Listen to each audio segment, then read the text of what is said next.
Então, que você consiga compreender que o seu testemunho, ele engrandece o nome do Senhor. O seu testemunho, ele tira pessoas da depressão. O seu testemunho, ele manifesta a glória de Deus. Não importa se você define alguma dessas questões. Não era só trabalhar que você conseguiria. Não era só pegar um outro especialista que tu poderia. Não é esta a questão. A questão é que a minha fé foi honrada. A questão é que o meu Deus vive. A questão é que eu não precisei pagar uma consulta, eu não precisei tirar dinheiro do bolso para comprar um carro, eu não precisei fazer algo pelo meu braço. O meu Deus me concede. Este é o ponto que você precisa compreender. Nós, como cristãos, precisamos compreender o que é a glória de Deus, precisamos compreender o que é o sacrifício da cruz, precisamos compreender que um dia Ele virá, precisamos compreender que Ele veio para cumprir um grande propósito, preciso compreender que a glória dele foi diferente da glória de Moisés. A glória de Moisés veio para mostrar para um povo um rosto glorificado, mas a glória de Jesus foi para mostrar que um povo seria glorificado, que um povo seria encontrado, que um povo seria resgatado. É por isso que as igrejas estão enchendo, é por isso que as igrejas estão multiplicando, é por isso que o povo está sendo arrebanhado, é por isso que alguns paradigmas humanos estão sendo rompidos, porque nada pode deter a obra santa, nada pode deter o que Deus determinou sobre a face da terra. Ele é o rei, Ele vive, Ele é o sobrenatural, Ele é o dono do milagre, Ele é o dono da tua bênção. Se nós estamos aqui com esse número de pessoas, se igrejas estão com milhares de pessoas, se algumas igrejas estão com 2, 3 pessoas, é porque Deus está fazendo a obra. E isso é que nos importa. A verdadeira missão é essa. Quantos comissionados nós temos? Quantos chamados nós temos? Quantas pessoas de coragem nós temos? Quantas pessoas que conseguem deixar seu orgulho para trás e ir em frente, avante, para os frontes de batalha do Senhor Jesus? A palavra já diz há muito tempo que os campos estão cheios, mas os ceifeiros são poucos. E nós precisamos compreender que o Evangelho não é sobre mim, é sobre o outro, e eu me colocando no lugar do outro, eu estarei sendo abençoado por Deus. Agora, enquanto eu não me colocar no lugar do outro, eu serei apenas um vaso sem utilidade nenhuma. Não há vaso com honra que não tenha azeite. O vaso somente com a unção tem poder. Sem unção ele é mais um vaso, que ele pode ter um monte de lixo inclusive dentro, mas quando ele tem óleo, ele só tem a glória de Deus sobre a vida dele. E é isso que nós precisamos compreender. A pregação de hoje é sobre a glória de Deus. Você quer ver a glória de Deus? Repito a pergunta: você quer ver a glória de Deus? Onde está a glória de Deus? E pergunto mais uma vez: você quer hoje ver a glória de Deus? Se você quer, então se prepare, porque hoje você verá a glória de Deus, porque ela já está sobre este lugar. Eu te convido a ficar de pé e ler agora o que está em... Gente, perdi a referência. Vamos ver aqui que eu já... Deve ser Isaías 60, do 1 ao 3.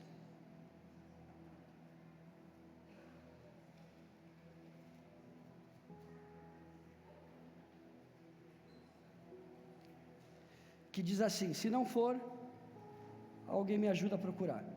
Levanta-te, resplandece, porque é chegada a tua luz, e a glória do Senhor nasce sobre ti. Porque eis que as trevas cobrirão a terra, e a escuridão os povos, mas sobre ti nascerá o Senhor, e a sua glória se verá sobre ti.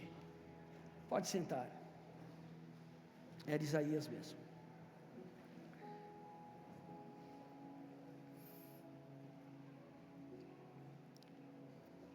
Então veja, Pedro, nós vamos aqui destacar esse personagem bíblico, Pedro.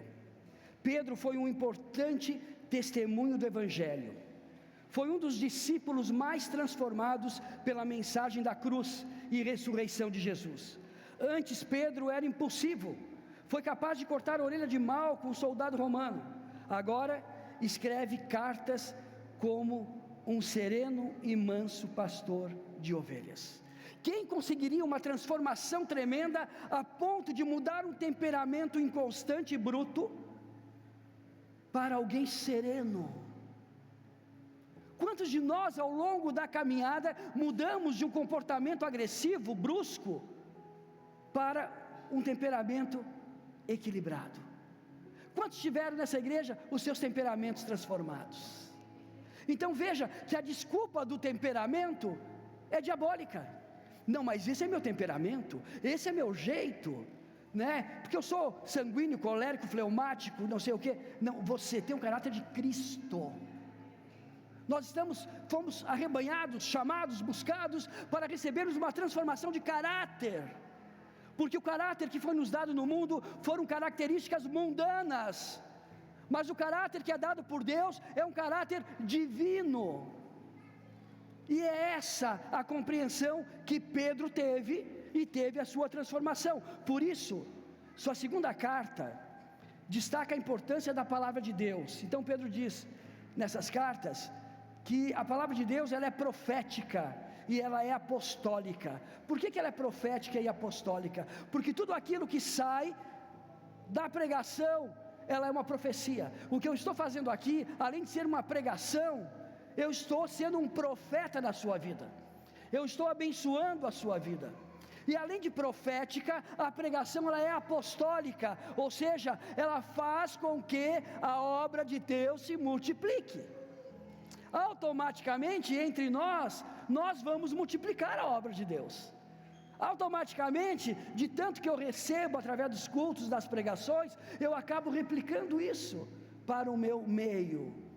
E a palavra de Deus, segundo aqui a segunda carta de Pedro, é que ela é profética e apostólica, o poder transformador de Cristo na vida de pessoas.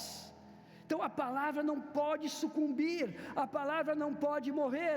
Nós não podemos ficar restrito a louvores, nós não precisamos somente ficar restritos à comunhão, nós não podemos ficar restrito simplesmente às condições evangélicas, nós precisamos sim estar restritos à palavra de Deus, porque a palavra nos edifica, a palavra nos dá um norte, a palavra nos orienta, a palavra nos fortalece.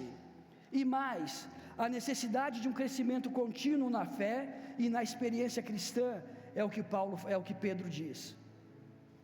O Evangelho é de fato transformador, transforma vidas e sociedades inteiras, transforma não pela imposição, mas pela reflexão, transforma não pelo ódio, mas com o amor, transforma não pela boca, mas pela ação, transforma não por determinação, mas pelo diálogo.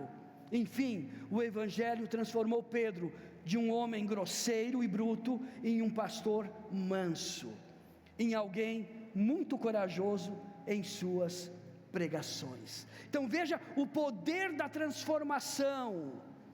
Não, porque o meu jeito é chutar o balde, o meu jeito é confrontar, o meu jeito é ser agressivo mesmo, porque é assim que Deus me usa. Não, irmão, esse seu jeito agressivo não é de Deus, senão nós temos que tirar o fruto do Espírito da Bíblia.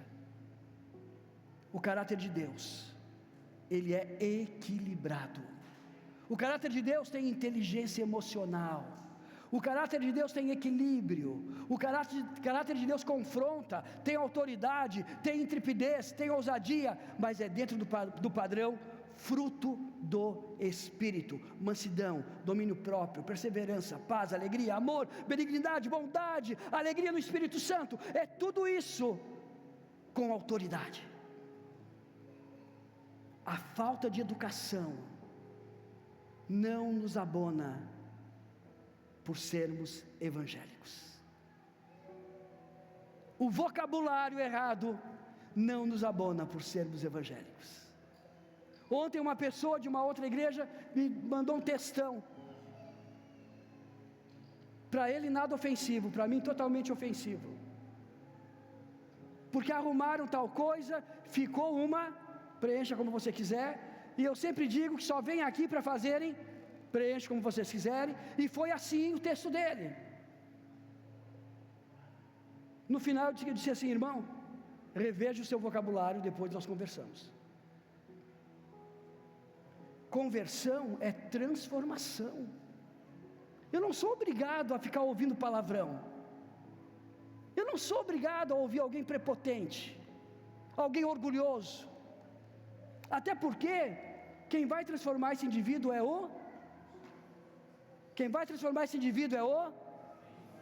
o Espírito Santo, mas através da minha vida. Porque o Espírito Santo nem fala com ele com esse vocabulário.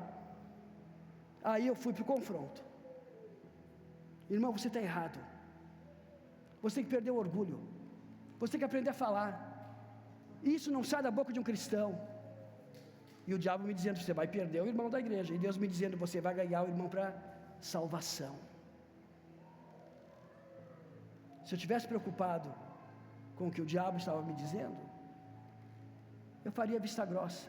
Mas eu estou preocupado com a salvação do irmão. Não importa se ele vai gostar ou não, ele tem que ouvir a verdade. Então veja, Pedro, ele aprendeu que diante disso, tanto a primeira quanto a segunda carta de Pedro são fontes de consolo, de resiliência, de paciência, de resistência, mesmo que estivessem sendo caçados para a morte pelo Império Romano, ele estava equilibrado, corpo, alma e espírito. Esse equilíbrio nós precisamos ter, principalmente os pastores. Como é que tu vai falar com um pastor desequilibrado? Ai, dói aqui, ai, porque as minhas emoções, ai, eu vou orar por ti. Não, nem ora, nem me encosta, pastor. Porque eu aprendi que o que você tem é que eu vou receber. E se você está capengo, vai se tratar. Não pode. Eu posso ter condições momentâneas na minha vida. Eu posso até estar aconselhando alguém e passando muitas vezes pela mesma luta, mas eu tenho que ser forte, porque eu sou um pastor, porque eu sou um evangelista, porque eu sou um profeta, porque eu sou um apóstolo, porque eu sou um líder da igreja do Senhor. E a palavra diz assim: ai, por quem veio o escândalo? Como que essa palavra que vai sair da minha boca vai ser profecia? Como que essa palavra que vai sair da minha boca vai ser apostólica? Como que a palavra que vai sair da minha boca vai multiplicar, se eu me sinto destruído? Não posso. E de que maneira eu faço isso, pastor? É tão difícil. Busca a glória do Senhor, atrai a glória do Senhor, atrai o poder de Deus para a sua vida, atrai os anjos do Senhor, atrai o Espírito Santo, atrai a oração, atrai o louvor, e de repente você mata um gigante. É assim que funciona. 2 Pedro 1,16 Pedro diz: porque não lhes demos o conhecer, o poder e a vinda do nosso Senhor Jesus Cristo, seguindo fábulas enganosamente inventadas, mas nós mesmos fomos testemunhas oculares da sua majestade. O que aconteceu aqui? Essas pessoas que vieram aqui na frente têm autoridade para falar de Jesus. Essas pessoas que testemunharam, elas têm autoridade, mesmo que o povo não goste e não compreenda e até duvide, mas elas têm autoridade para dizer: Ele fez na minha vida. Eu não estou falando da vida do outro, eu estou falando da minha vida, porque da minha vida eu sei. E isso aconteceu com Pedro. Pedro presenciou a epifania da transfiguração do Senhor, e o povo dizia: imagina, Pedro está ficando louco, não dá para acreditar. ele viu os milagres, ele caminhou com Jesus, ele viu as multiplicações de peixes e pães, ele viu aquilo que para muitos de nós ainda parece uma historinha de gibi. Eles viram, presenciaram o fato. O que significa epifania? Também pode significar aparição ou manifestação de algo, normalmente relacionado com contextos espirituais divinos. Ele viu tudo isso, ele viveu aquele momento concretamente e não em sonho ou visões. Pedro caminhou com Jesus por 3 anos. A sua mensagem não é fruto de um conhecimento teórico ou ideológico sobre Jesus, mas de um conhecimento prático, estabelecido na relação com o Messias. Observe, Pedro não experimentou da epifania teoricamente ou ideologicamente, mas concretamente na relação com Jesus e seus 3 anos de ministérios, e isso transformou completamente a vida de Pedro. Como não transformaria a minha vida, que fui usado para libertar pessoas dos demônios? Como não transformaria a minha vida, que vi pessoas através da oração serem agraciadas pelo Espírito Santo? Como não transformaria a minha vida, que vi pessoas através das minhas orações sendo libertas, curadas e santificadas? Como não mudaria a vida da minha casa, vendo tudo que Deus fez para nos mostrar a sua existência? Como eu estaria aqui falando algo sem ter vivido a epifania de Jesus na minha vida? E isso fica para você. Não seja um mero ouvinte, não seja um teólogo simplesmente, não seja alguém que defende uma ideologia do amor cristão. Seja alguém que queira viver os mesmos passos de Jesus, queira fazer até mais do que Jesus fez. Isso não é pecado. Queira orar pelas pessoas, queira estar no lugar do próximo, queira fazer a diferença nesta sua geração. Isto nos traz a transformação. 2 Pedro 1,18 Pedro diz: assim temos ainda mais seguro a palavra profética, e vocês fazem bem em dar atenção a ela, como a uma luz que brilha em lugar escuro, até que o dia clareie e a estrela da alva nasça no coração de vocês. É dessa forma. O tempo é de Deus, não foi no meu tempo, foi no tempo dele. Eu vi pessoas em vários lugares por onde eu passei sendo libertas de demônio e no mesmo momento sendo cheias do Espírito Santo. Mas eu tive uma experiência aonde Deus me resgatou das trevas para a luz, e eu só fui batizado com o Espírito Santo 4 anos depois. E aí qual o problema disso? Nenhum. O importante é que eu esteja dentro e não fora, porque é dentro que eu vou ter as experiências que eu preciso, e no meu tempo, para poder glorificar o nome que é sobre todo nome, Jesus Cristo. A memória de Pedro estava viva e lúcida. Os ensinamentos que Pedro transmitia não eram seus, mas do próprio Senhor. E Pedro aprendeu na prática enquanto caminhava com Jesus. Por isso, não se vive com Jesus no mundo das ideias. O conhecimento de Cristo é adquirido com Cristo, no caminhar e na relação com Ele.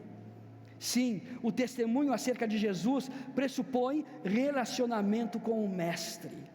Por isso, a igreja, corpo de Cristo, é fundamental. É na igreja que vivemos os testemunhos de Cristo e com Cristo na relação com as pessoas. O testemunho da vida com Jesus se dá na relação com o próximo. Não tem outro jeito. Como é bom a gente sair de um culto e receber de alguém: pastor, essa palavra foi para mim. Amém, irmão. Foi para você e para todos os que estavam aí junto com você. Pastor, essa palavra me libertou, virou uma chave, lançou um código na minha vida. Agora a moda é o código, né? Então assim, não importa, irmão, é para você e para tantos outros que ouviram, porque a palavra de Deus, quem comunica aí não sou eu comunico aqui.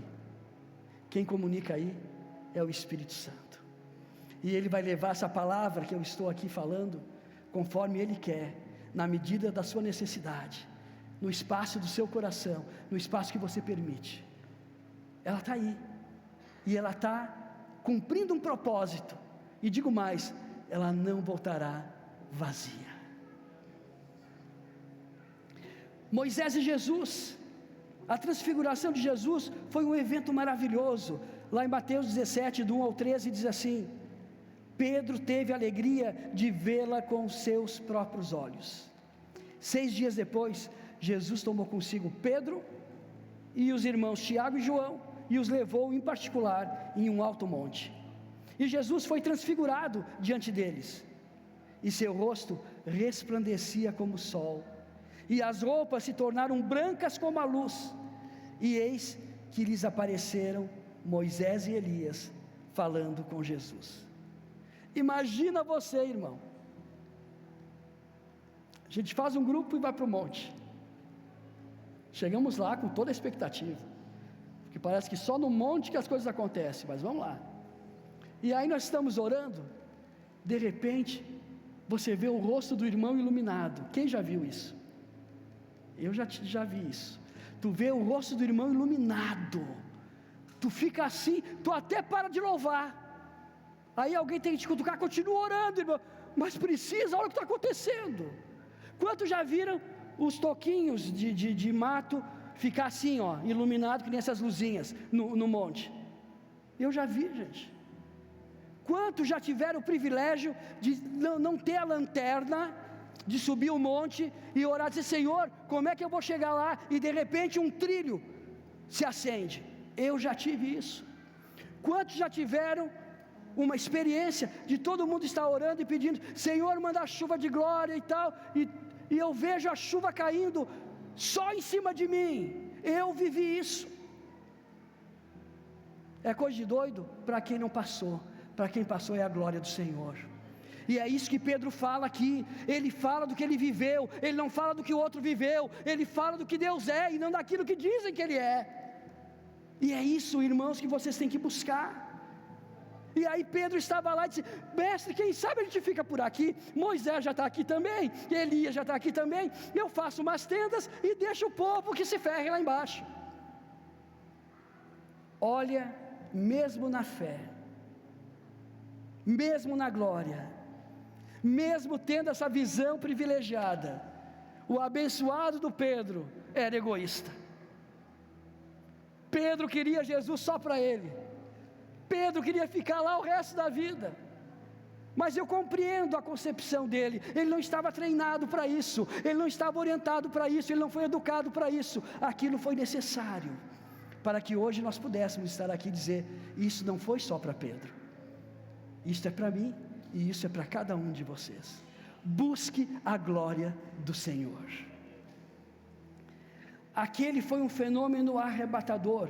No Antigo Testamento já havia acontecido algo parecido com Moisés. Foi transfigurado diante dos filhos de Israel. Sim, também o rosto de Moisés resplandeceu. Mas há diferença entre a transfiguração de Moisés e a transfiguração de Jesus. Preste atenção. Enquanto a transfiguração, que é o rosto iluminado de Moisés, está no contexto literário da lei, lá em Êxodo 34, 35. A transfiguração de Jesus está no contexto literário da sua morte e ressurreição, como está em Mateus 16, do 21 ao 28. Ou seja, da sua paixão, Jesus passou para a transfiguração por causa da sua paixão e do seu amor. Por isso, enquanto a transfiguração de Moisés está no contexto da antiga aliança do Velho Testamento e sob o sacrifício de animais, a transfiguração de Jesus está no contexto do Novo Testamento, no sacrifício do Cordeiro de Deus, Jesus Cristo, no próprio sacrifício do Rei dos Reis. Um estava sinalizando que através do sacrifício do sacerdote, os pecados seriam perdoados, e amém. No Novo Testamento, Jesus vem e diz: ei, lembra do Isaac? Lembra quando Abraão foi testado na sua fé?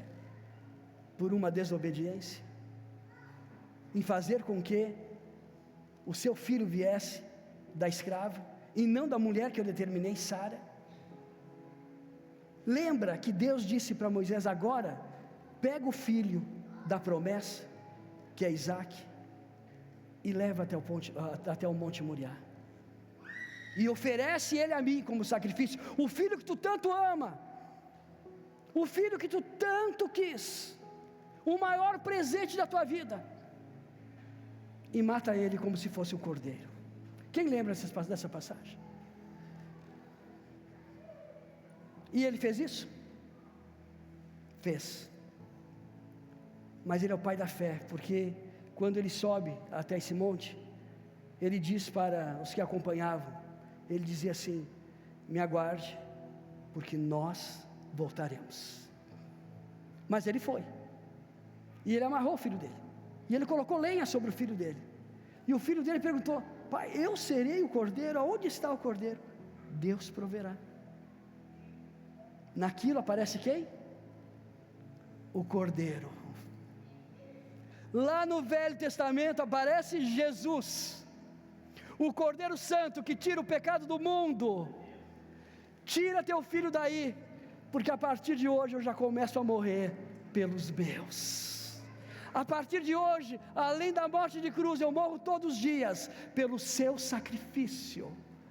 A partir da tua dor, eu coloco a minha dor.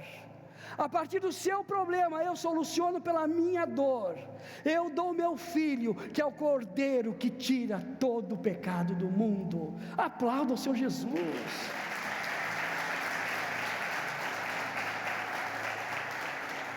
E é essa história que nós precisamos passar adiante para as próximas gerações, porque senão essa fé cristã vai ficar vazia, vai ficar sem graça, vai ficar como se fosse assim: vamos para a igreja, vamos louvar, vamos ouvir a palavra, vamos dar o dízimo e oferta, vamos.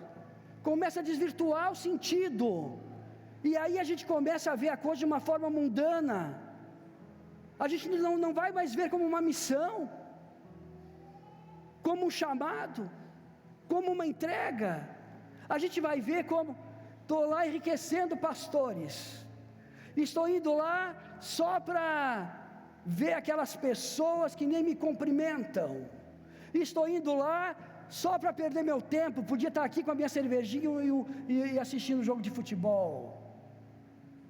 Gente, se a gente deixar a nossa fé genuína, essa raiz divina morrer, a igreja morre, sucumbe, e nós morremos com ela. Os vícios tomarão conta, a promiscuidade tomará conta, a indecência tomará conta, a avareza tomará conta, a falta de gratidão tomará conta, a insensibilidade será o alvo maior para todas as pessoas, porque o amor de muitos vai esfriar. Entenda, Jesus, Ele foi ontem, e Ele será eternamente, e continua sendo hoje nas nossas vidas. Creia de uma forma misteriosa, de uma forma gloriosa, de uma forma milagrosa, e assim a nossa fé será regada. Então vejam, para os filhos de Israel, o rosto de Deus estava velado. Para os discípulos de Jesus, o rosto de Deus foi revelado. A transfiguração de Moisés está no contexto da conquista da terra prometida. A transfiguração de Jesus está no contexto da novidade do reino de Deus aos gentios, povo prometido. Portanto, há muita novidade na transfiguração de Jesus. Aquele evento foi tão glorioso que os discípulos não queriam mais sair dali. É característico do ser humano querer permanecer na zona de conforto. Pedro disse: Senhor, bom é estarmos aqui. Se o Senhor quiser, farei aqui 3 tendas, uma para o Senhor, outra para Moisés e outra para Elias, lá em Mateus 14, 17:4. Quanta ousadia de Pedro, né? A epifania da transfiguração agora já havia se tornado em atroz tentação. Ao ser elevado, o ego humano não quer mais descer de posição.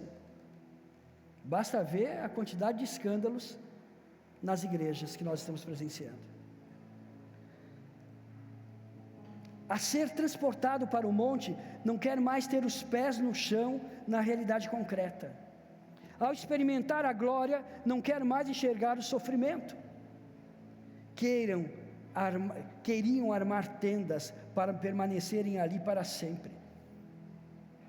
Aquele, porém, não era o fim, mas apenas o começo.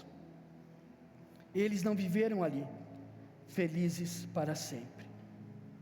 Veja, que tudo aquilo que Deus proporcionou para que Pedro visse, seria um pedaço do céu, para que ele pudesse compreender das coisas do reino, para ele poder compartilhar aqui na terra, sem deixar de ser humano, mas um humano adequado e educado, um humano que valesse a pena ser seguido. Sabe que tem pessoas que se escondem atrás da fé, para fazerem pecados. Tem pessoas que se escondem até atrás de ministérios, para poder estar pecando. Então não sejamos nós esses, que possamos ser como Pedro, ter todas essas experiências, e dizer: olha, eu vivi isso, e poder dizer, como Paulo disse: sejam meus imitadores, como eu sou de Cristo. Que as pessoas enxerguem em nós alguém que vale a pena ser imitado. A glória de Deus, a transfiguração de Jesus não foi o ponto final da sua missão. Talvez os 3 discípulos tivessem chegado a acreditar que aquele clímax era de fato a consolidação de tudo. Transformaram a transfiguração em ilusão. Pensaram que a glória de Deus estaria apenas e restritamente naquele momento majestoso. Mas não. Jesus, porém, precisaria passar pela cruz. A glória de Deus não é uma glória alienante, fugitiva, idealista, opressora e esmagadora. Ao contrário, é glória que se revela na cruz, onde o Filho de Deus foi esmagado por nossos pecados. Isaías 53. O testemunho de Cristo glorioso não vive de oba-oba, shows da fé e eventos extraordinários. Ao contrário, o testemunho de Cristo glorioso passa pelo sofrimento da cruz. A sua glória se revela na cruz, e hoje se revela naqueles que são crucificados, isso é, aqueles que em todos os lugares do mundo sofrem, mesmo que não os vejamos. Jesus não foi glorioso apenas na transfiguração. Esse foi um evento pontual. Sua glória esteve manifestada desde seu nascimento, lá em João 1,14, e até a sua morte, em Gálatas 4,14, e ressurreição, em 1 Coríntios 15:43. Veja que a glória de Deus não é só no dia bom, é também no dia ruim.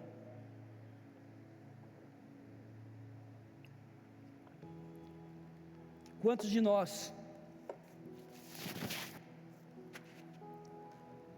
já falamos assim: Senhor, não tem mais nada de pior para acontecer, já aconteceu tudo, e Tu não fez nada. Eu orei, eu jejuei, eu fui para a igreja, eu me aconselhei, eu fiz tudo, já li toda a Bíblia, e nada aconteceu. E aí você para, e você é obrigado a entregar para Jesus.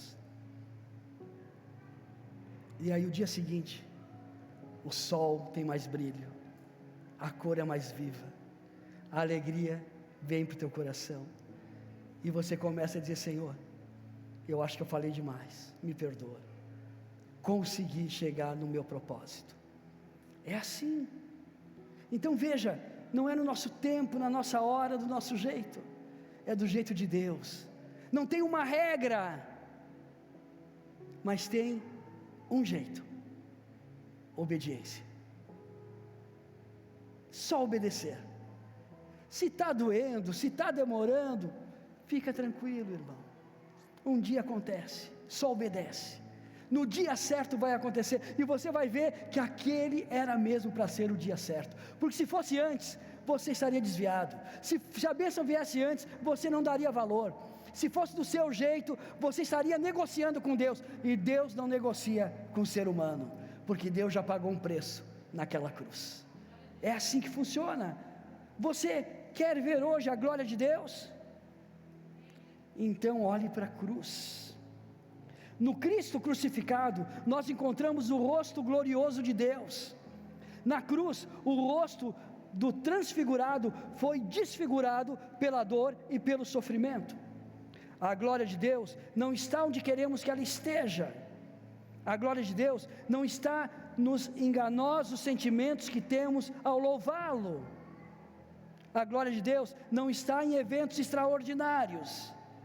Ao contrário, a glória de Deus se revelou no ordinária cruz.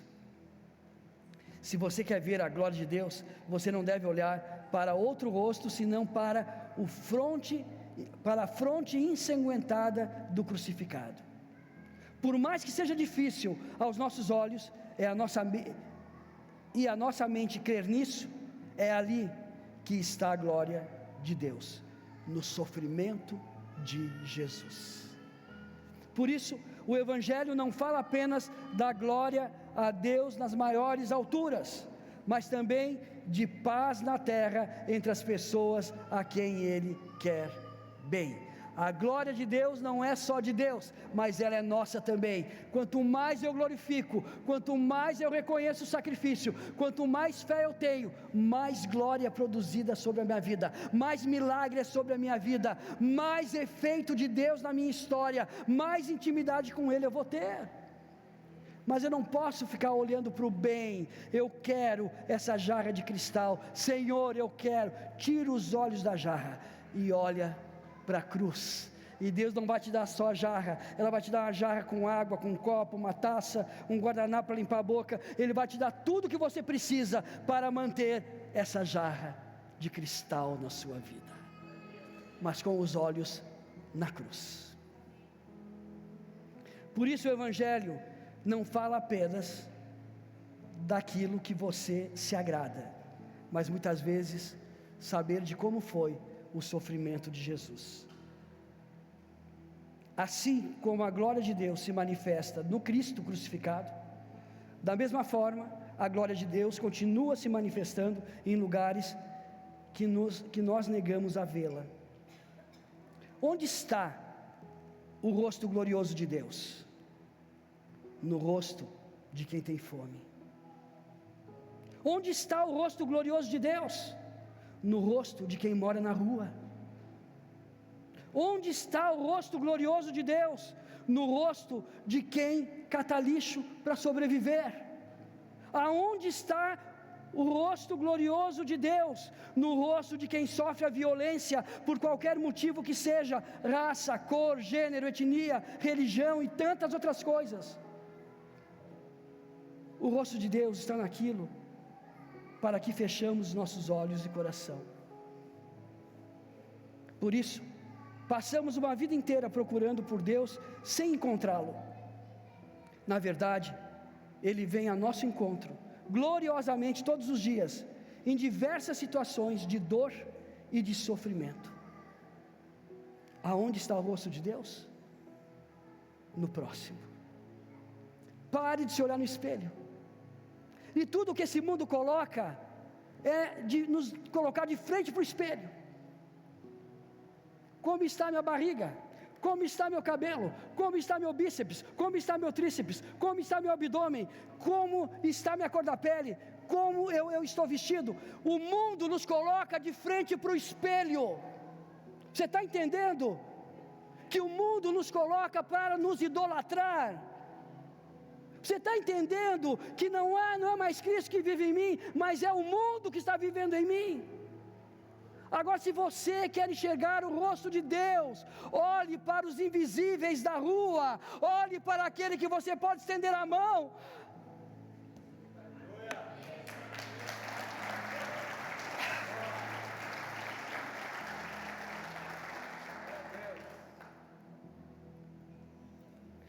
Lutero dizia: portanto, no Cristo crucificado é que estão a verdadeira teologia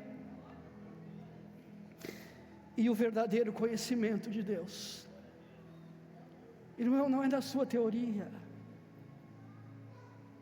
não é desse dinheiro que você tem no bolso,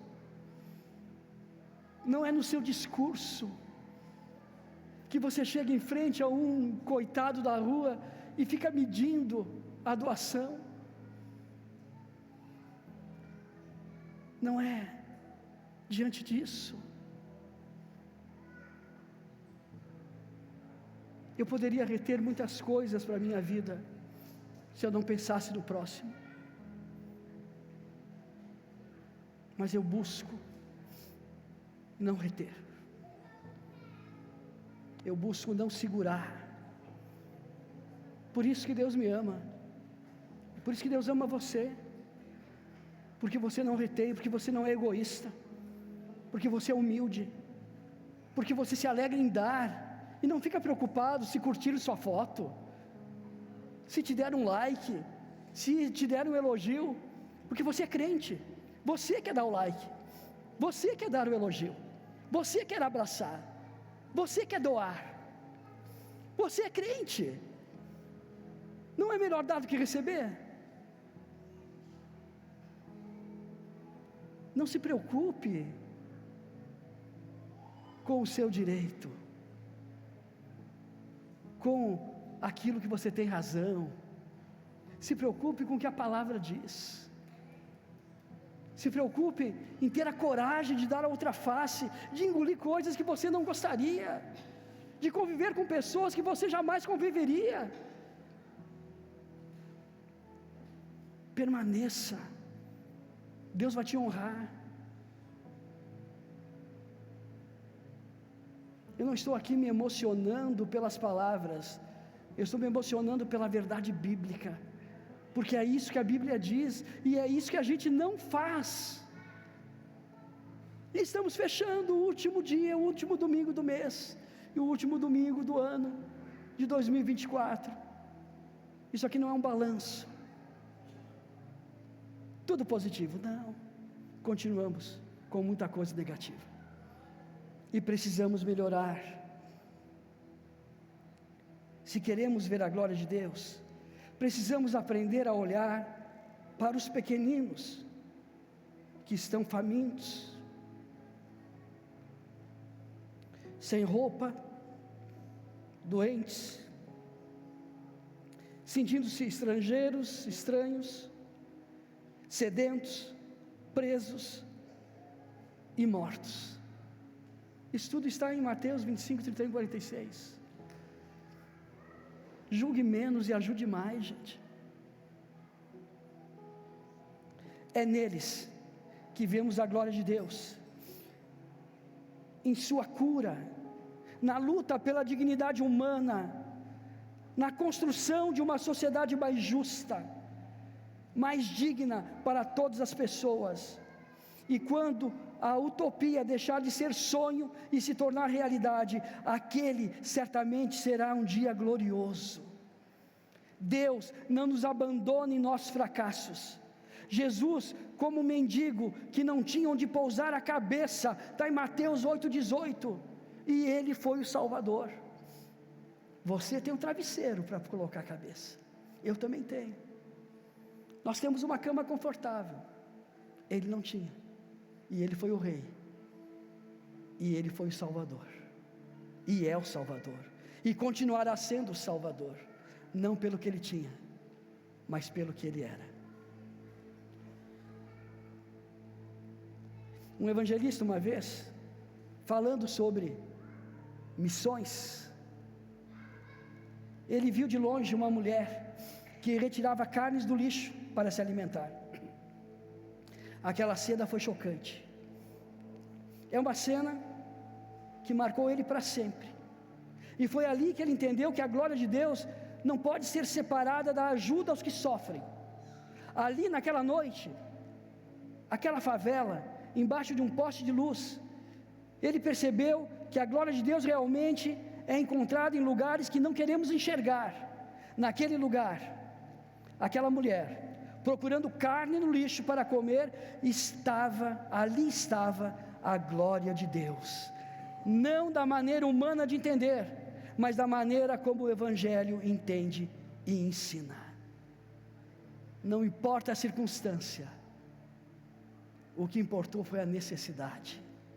Não importa se a carne estava no galão de lixo, ou no frigorífico, novinha para fazer o churrasco, o importante é que ela cumpriu o destino final, alimentou alguém.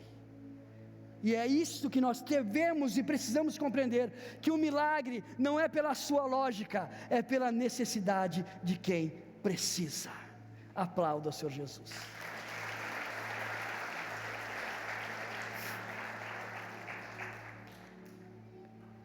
Nós já descobrimos a glória de Deus, mas para terminar, quero fazer uma última pergunta: onde estão as mãos de Deus?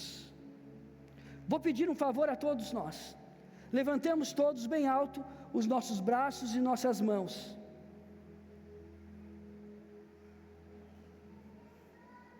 Aí está as mãos de Deus.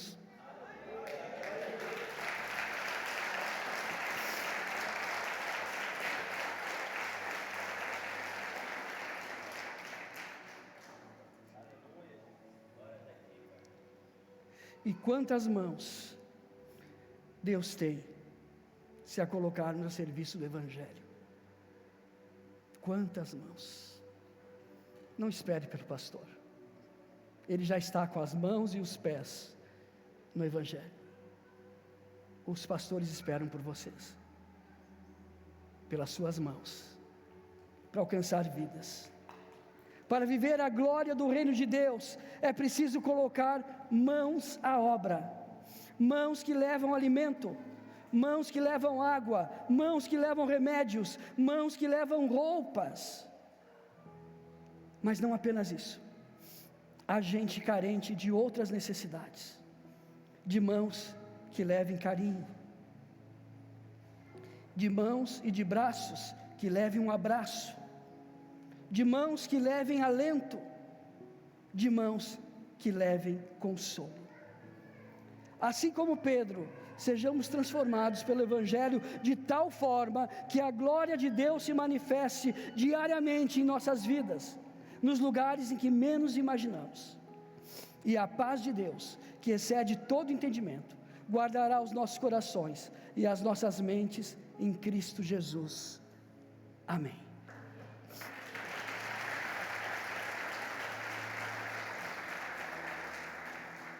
Gostaria de chamar sua atenção,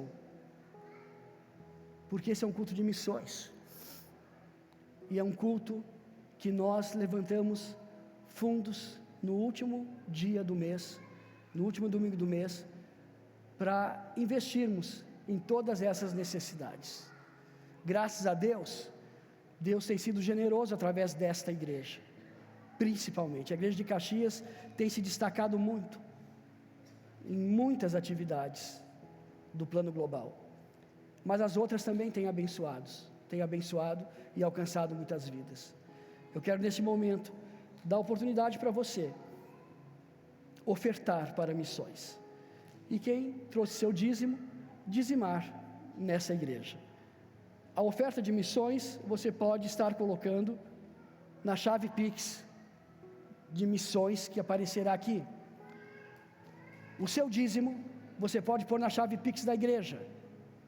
Porém, independente de como você for fazer essa doação, pegue um envelope, para que esse ato profético seja visto por todos, que você está vindo colaborar com a missão de Jesus na face da terra.